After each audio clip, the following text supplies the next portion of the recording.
Oke, assalamualaikum warahmatullahi wabarakatuh. Salam jumpa lagi bersama channel Rafiu. Nah, untuk kali ini kita akan membahas yaitu seputar peternakan bebek telur. Intinya kita masalah peternakan bebek telur, intinya selalu sharing ataupun berbagi ilmu walaupun sedikit masih bisa kita sampaikan. Nah, semoga teman-teman tetap diberi kesehatan dan kelancaran karena kesehatan adalah suatu hal yang tak terhingga, rezeki yang diberikan oleh Allah SWT. Nah, kali ini kita akan membahas yaitu pertanyaan dari rekan mewakili, yaitu jadi keuntungan lebih antara bebek pedaging ataupun bebek petelur. Jadi mana yang bagus? Nanti mari kita simak videonya.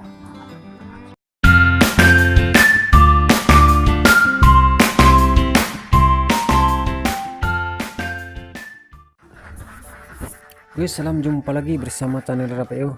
Nah, untuk hari ini semoga teman-teman tetap diberi kesehatan dan kelancaran.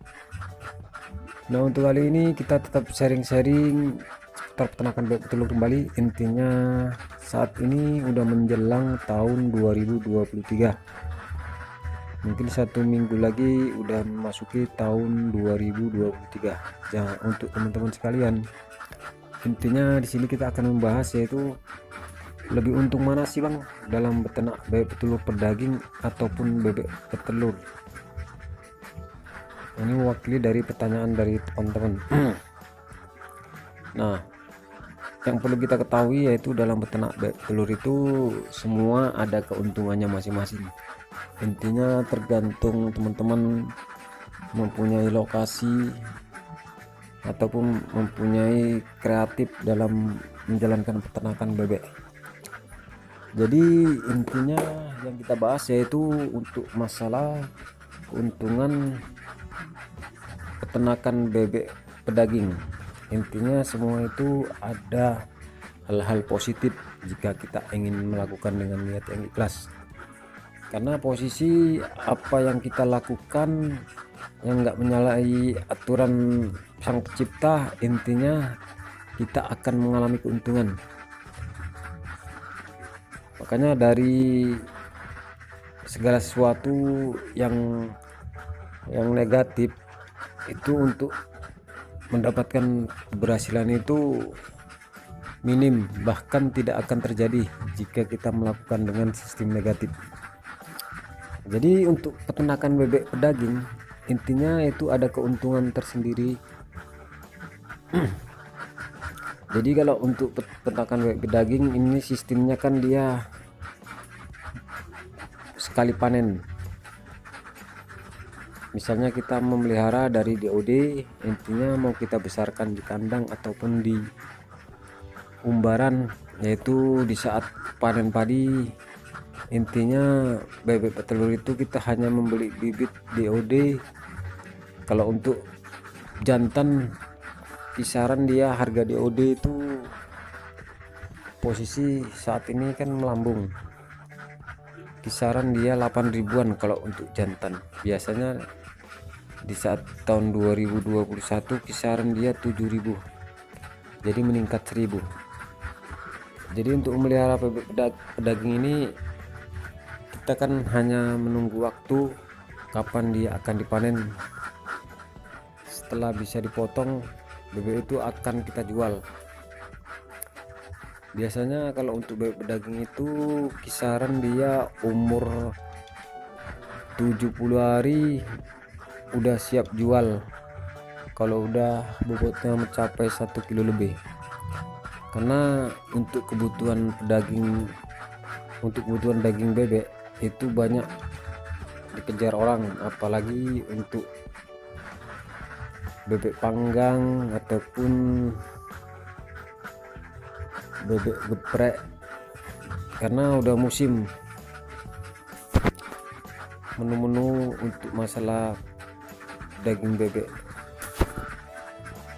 Oke teman-teman, jadi kalau untuk masalah bebek daging, kalau bisa teman-teman kita memelihara yaitu jantan, karena posisi kalau bebek jantan intinya dia cepat besar, bobotnya cepat dapat kilonya. Nah, untuk para peternak bebek pedaging intinya kalau bisa ya kita memelihara di umbar aja. Kalau pas musim panen itu akan mengurangi biaya pakan.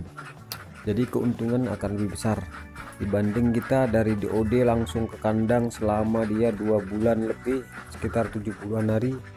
Yang jelas pakan itu melambung tinggi, walaupun hanya sekedar dedak campur-campur protein sedikit demi sedikit. Tapi kalau udah mencapai dia 70 hari, yang jelas pakan itu akan besar biayanya. Jadi kalau di daerah saya ini kan intinya banyak persawahan, jadi posisi di saat padi akan panen, sekitar dia 20 hari dia akan panen, itu udah masuk DOD dan dibesarkan dulu selama dia 15 hari. Kalau udah dia fisiknya udah kuat, baru diumbar sampai 70 hari. Kalau kira-kira udah layak dipotong, itu bisa langsung dipanen dijual. Oke, jadi yang kedua yaitu untuk masalah bebek petelur, keuntungan bebek petelur.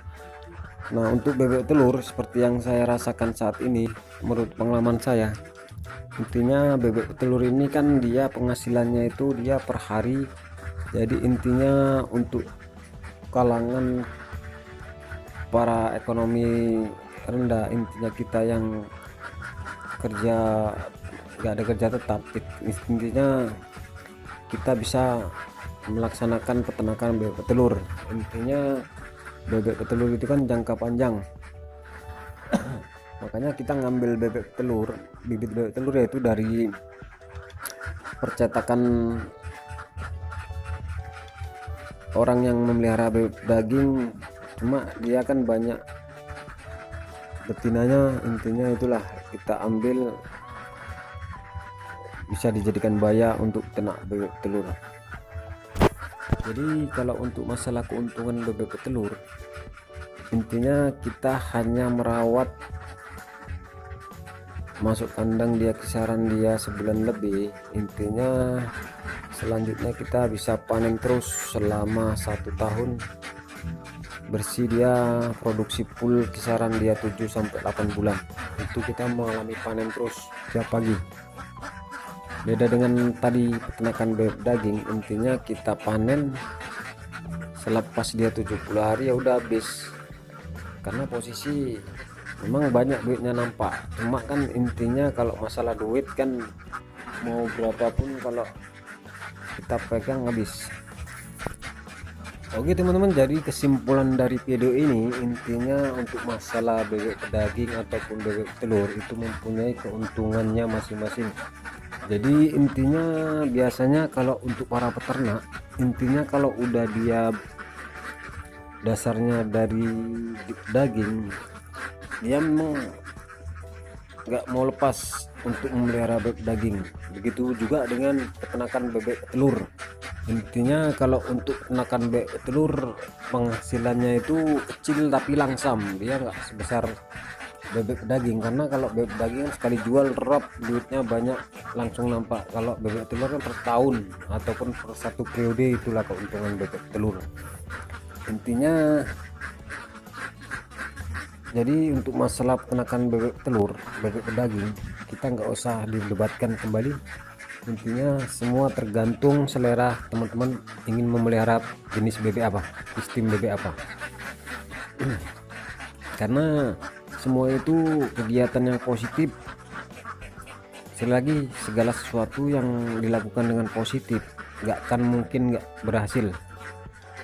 Beda jika kita melakukan hal yang negatif, yang jelas hasilnya pun bisa negatif.